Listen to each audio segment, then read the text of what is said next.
One of the talks that I give is entitled The Myth of Normal, which is to say that we think that there are people who are normal over here, and then there's the pathological ones who have depression or anxiety or addiction or schizophrenia or bipolar disorder or any number of other ADHD or any number of other conditions. What I see is a continuum, that we're all on a continuum. These traits, to one degree or another, are present in almost everybody.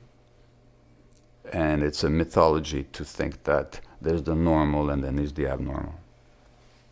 Well, according to the research, the best place to be a schizophrenic in the world is not North America with all its pharmacopoeia. It's actually a village in Africa or India, where there's acceptance, where people make room for your differentness, where connection is not broken but is maintained, where you're not excluded and ostracized but where you're welcomed, and when there's room for you to act out whatever you need to act out, or to express whatever you need to express. And the whole community might even sing with you or chant with you or hold ceremony with you.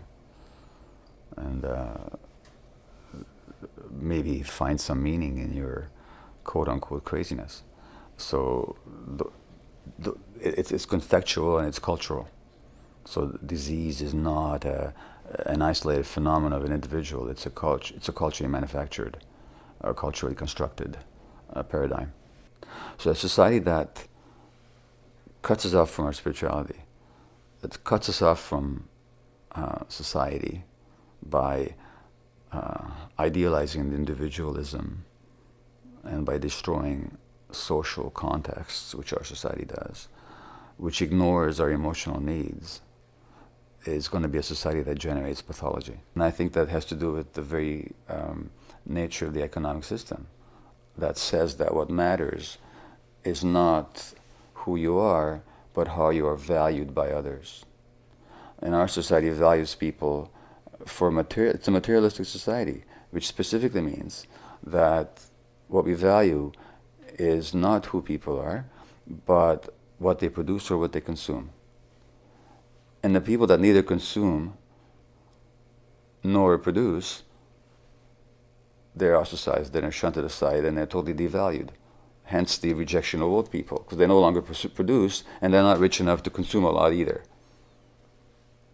So the very nature of this materialistic society dictates or generates and promotes that separation from ourselves.